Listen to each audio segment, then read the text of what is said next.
Can I now welcome Thakker to the stage for his presentation on Credibl?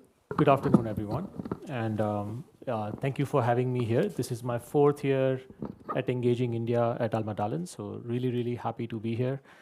I think Visby is my second hometown, I think. Um, but what I really want to talk about is AI UNI in the context of climate innovation.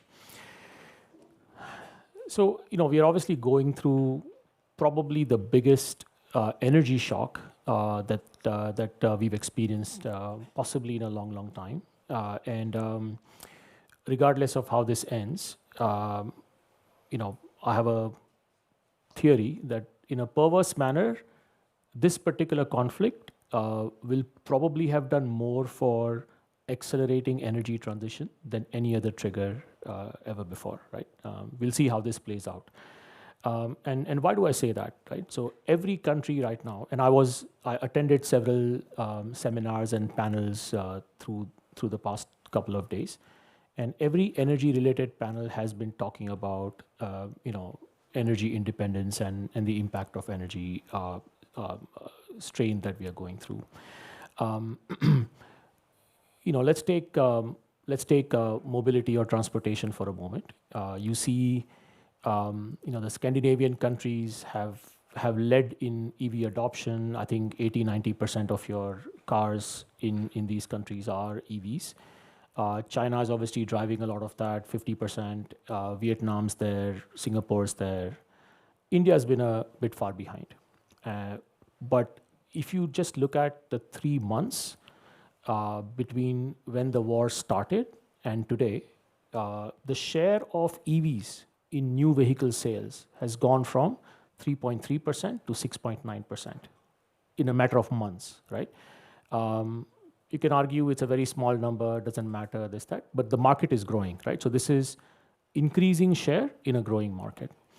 Similarly, the share of non-fossil fuel in electricity produced has gone from 24% to 27.5% between March 2025 and March 2026. This is the latest data I had available. In fact, a big challenge right now, or a big conversation right now, is not just energy independence, but energy sovereignty, right?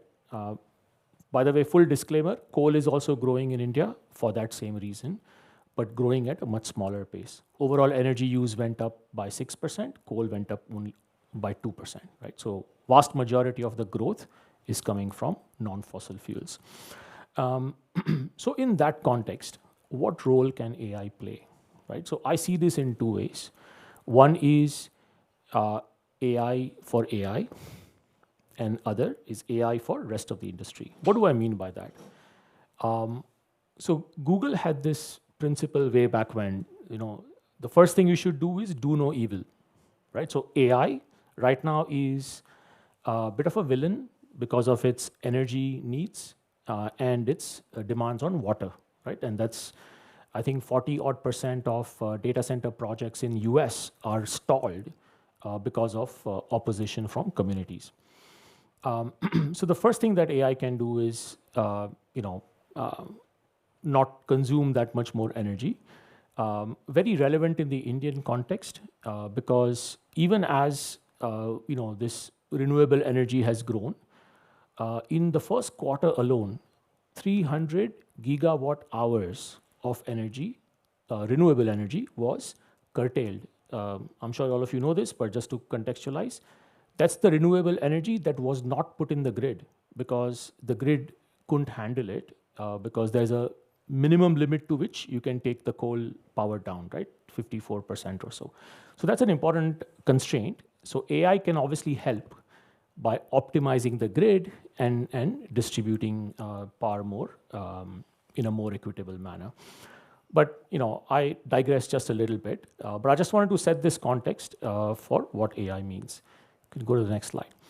So you may think, why is he talking about climate data, which is what my startup does.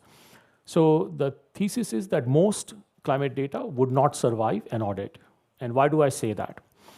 Um, all of you have used ChatGPT, Claude, Gemini, etc. You know that AI's first instinct is to agree with you, right? It is actually a very helpful, solution, which means that if you just rely on AI for giving you data, it's going to make stuff up. It's very good at that, right? But is it correct? We don't know, and that's what is the. So it doesn't have good humor, as Uwe told us, but it can make stuff up, and which can be hilarious until you get to an audit, right? And that's when the humor goes out the window. So it creates something that's plausible because it's generative AI. It's literally built to make stuff up.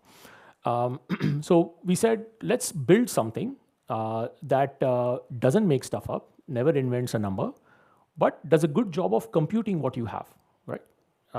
And this is where the power of AI can be used to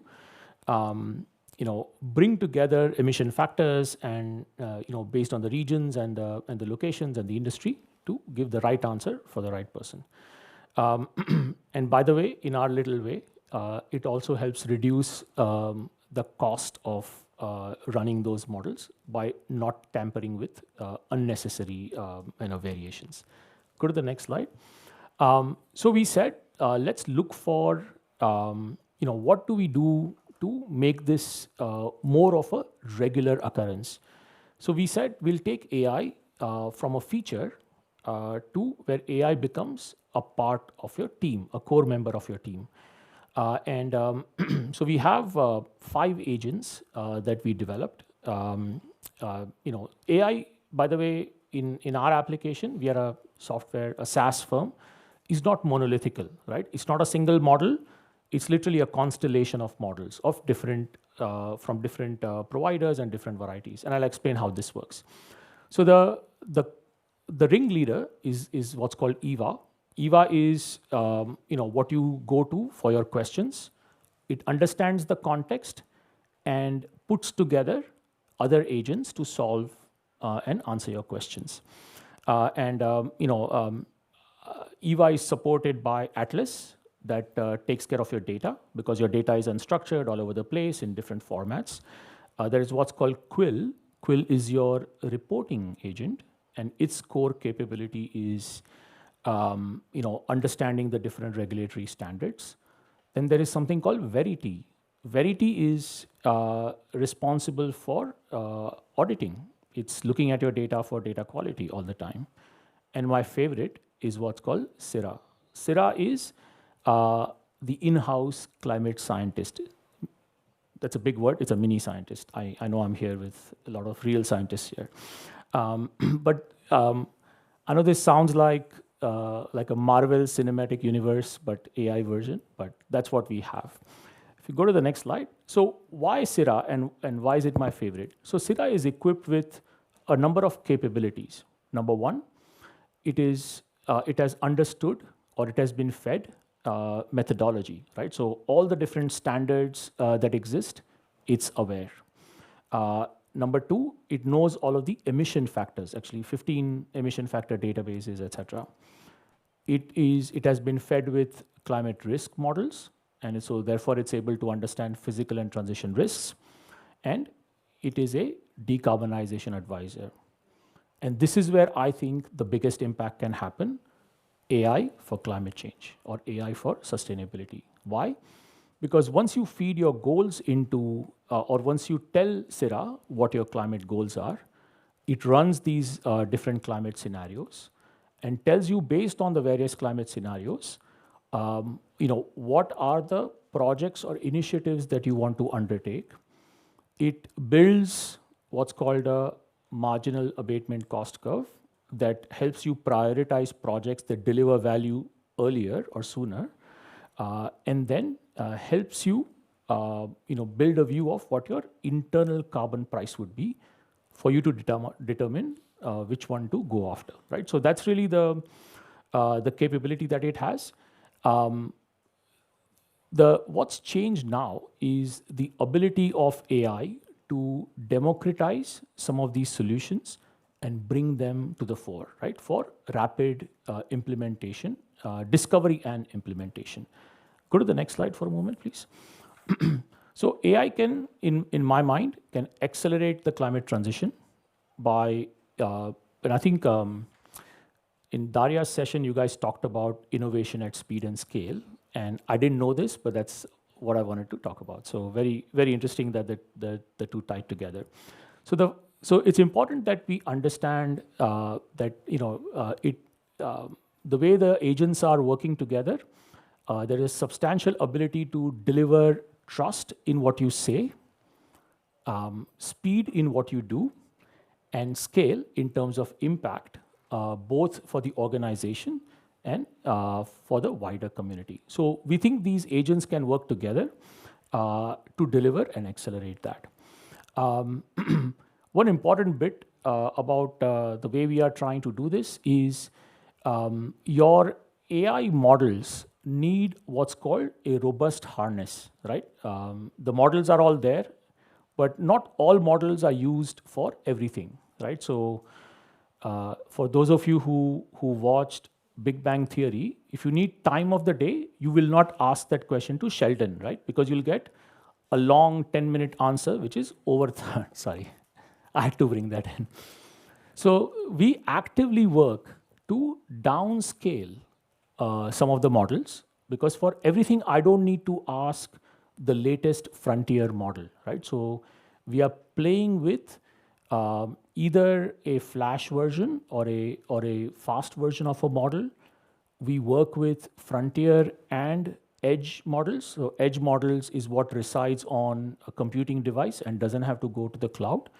And the third is we also look at open source models. So I don't necessarily have to use Gemini or Claude or OpenAI. I can use some of the open source models that are actually pretty good. And a lot of large companies are also experimenting. So part of the game is experimenting with what works, because not all models, even though they might be frontier, are good at everything. So that's the other learning that I have at this point. So most importantly, sustainability and prosperity can coexist. They are not opposing pursuits. And we believe, because I am a glass half full guy, we are entering the era of abundance, driven by energy transition. So with whatever has happened, but also enabled by AI. Thank you.